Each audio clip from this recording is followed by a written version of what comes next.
ये लोगों का प्यार है, ये लोगों का प्यार है। कनस्तरों में नहीं, दिलों में मेरे फोटो लगे हुए हैं, है ना। दिल में छाप छोड़ दी है मैंने अपनी। अब की बार मैं की सबके दिल में छप गई हूँ कि भाई अब की बार सविता चौधरी कुंडू को जिताना है। आज एक्चुअली हमारा जो 24 गामन का जो हमारा ये वार्ड है, 3 नंबर वार्ड, इसमें हमारा बड़ा गांव मेरी बड़ी ससुराल दतीर है। तो आज मैं अपनी ससुराल में सुबह 9:30 बजे से लेकर डोर टू डोर अभियान चला रखा है और हर वोटर से अपील कर रही हूँ अपने लिए कि मुझे अपनी एक एक वोट से मतदान करें ताकि मैं आगे बढ़ सकूं और अपने इलाके का नाम रोशन कर सकूं। सास भी मिली है, ससुर भी मिले हैं, देवर भी मिले हैं, जेठ भी मिले हैं, प्यारे प्यारे बच्चे भी मिले हैं, ननद भी मिली है। तो सभी ने बहुत भरपूर प्यार दिया है, आशीर्वाद दिया। उन्होंने कहा है कि हम आपके साथ, आप बेटी संघर्ष करो, हम आपके साथ कंधे से कंधा मिलाकर खड़े हैं। को मैं सोमवार को मैंने 7 तारीख को अपना नॉमिनेशन किया था भूटानी साहब। उसके बाद मैंने नॉमिनेशन में जो हमारे जो निशान मिलते हैं वो हमने फर्स्ट नंबर पे उगता हुआ सूरज और एक जीप का निशान था और एक हमारा हवाई जहाज का निशान था। अब उन तीनों में से जो भी सिलेक्ट हो जाएगा वो आपको 14 तारीख को पता चल जाएगी और जो हमें निशान मिलेगा 22 तारीख पर, उस पर सभी वोटर मतदान करेंगे और भारी बहुमत से हमें जिताकर विजयी बनाएंगे।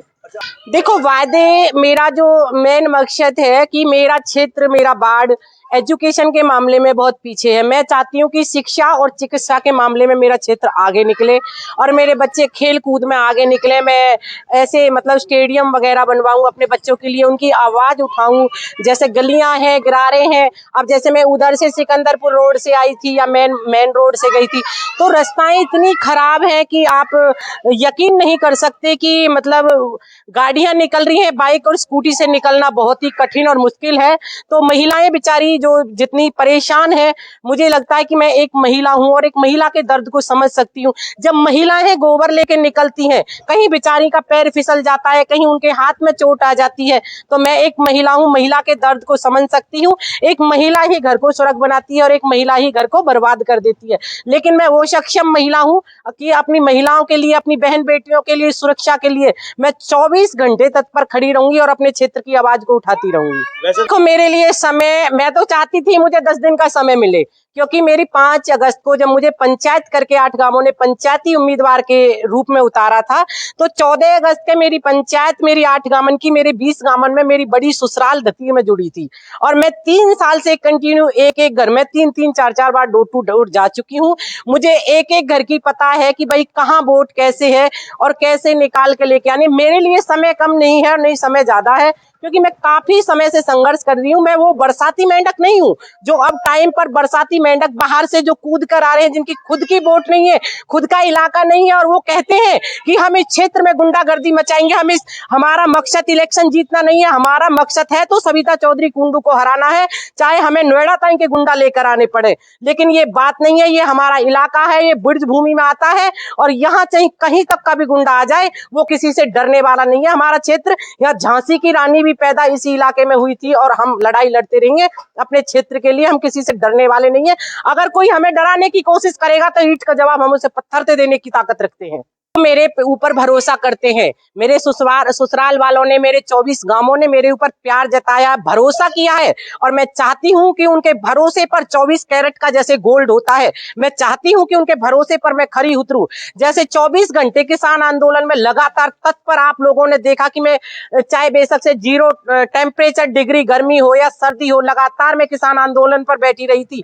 तो इसी तरीका से लोग मेरे ऊपर अपना विश्वास जताते हैं और मैं चाहती हूँ कि मैं उनके विश्वास को कभी टूटने नहीं दूं, उनके दिलों में वो जगह और वो छाप छोड़कर जाऊं कि अपनी लड़ाई लड़ती रहूं और उनके अधिकारों के साथ उनके 24 घंटा साथ खड़ी रहूं। मेरी मैं बाहरी मतों से जीत कर आऊंगी तो मेरी जो प्राथमिकता रहेगी कि मेरी बहन बेटियों को पानी की समस्या, रोड की समस्या से ज्यादा दिक्कतें हो रही है। मैं सबसे पहले गली गिरारे, रोड और चिकित्सा और शिक्षा के मामले में, एजुकेशन के मामले में, बच्चे हमारे मतलब खेल के लिए उनके कोई मतलब स्टेडियम वगैरह नहीं, मतलब मेरा मतदान यही रहेगा कि बहन बेटियों की सुरक्षा करना, चौराहे तराहे पर सीसीटीवी कैमरे लगवाने, और जैसे हमारी बेटियां स्कूल जाती हैं जो वहां सिकन प्रशासन की हेल्प से वहां सिक्योरिटी रखी जाएगी कि हमारी बहन बेटियां सुरक्षित अपने घर पर पहुंचे और ताकि उन्हें कोई दिक्कत और या परेशानी का सामना नहीं करना पड़े। महिला वार्ड है, असली और डमी कैंडिडेट की बात चल रही है क्या?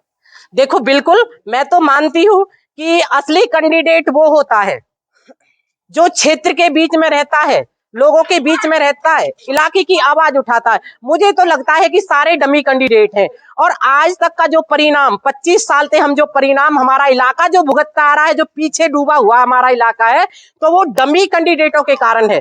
शायद मैं एक महिला हूं और मुझे एक महिला के बारे में नहीं कहना चाहिए, क्योंकि जो काम घूंघट वाली महिला नहीं कर सकती, वो काम शायद उनका काम मैं नहीं कर सकती और मेरा काम वो नहीं कर सकती। जो महिला समाज से और राजनीति से कनेक्ट महिला है, वो क्षेत्र की आवाज उठा सकती है। मुझे लगता है कि घूंघट वाली महिला शायद वो काम नहीं कर सकती, वो नहीं कर सकती। हमारे क्षेत्र के अंदर, हमारे समाज के अंदर अभी हमारी बहन बेटियां, हमारी महिलाएं अभी घूंघट में रहने वाली हैं, और हमें सरकार ने 50% अधिकार दिया, हमें उसका लाभ उठाना चाहिए और आगे निकलना चाहिए। तो आपको पता है कि पहले जो था कि मतलब कि महिला सरपंचनी थी और पति उसमें मीटिंग में जाके किसी के भी साइन कराते थे। आपको पता है कि अभी रोहतक जिले के अंदर एक महिला सरपंचनी थी और उसका पति उसके काम करके आया था मीटिंग के अंदर। जो अब रूल रेगुलेशन सरकार ने जो प्रोटोकॉल के हिसाब से निकाले हैं, तो जो महिला कैंडिडेट है जिसे ये नहीं पता कि सड़क बनाने के लिए ग्रांट किससे लेनी है, कि अगर बिजली खराब होगी तो जेई के पास फोन करना है, कि एसडीओ के पास फोन करना है, कि मतलब कहां से हमें किस तरीका से काम कराना है, तो वो महिलाएं क्या करेंगी। तो वो महिला इस लायक होनी चाहिए, उसे पता रहनी चाहिए कि हमारे क्षेत्र के अंदर कौन कौन सी कमी है और कौन कौन सी कमी की हमें आवाज उठानी है। मुझे लगता है वो डमी कैंडिडेट नहीं कर पाएंगे, और मैं हर वोटर से प्रार्थना करती हूँ कि वो बहुत ही बुद्धिजीवी जीव है, वो इस चीज की पहचान करें कि हमारे क्षेत्र की आवाज कौन उठा सकता है और कौन दबा सकता है। तो उन्हें मेरे ऊपर भरोसा और जो विश्वास जताया है, मैं उनके विश्वास पर और भरोसे पर हमेशा कायम रहूंगी और अपने क्षेत्र की आवाज को हमेशा उठाती रहूंगी और इलाके के लिए लड़ती रहूंगी।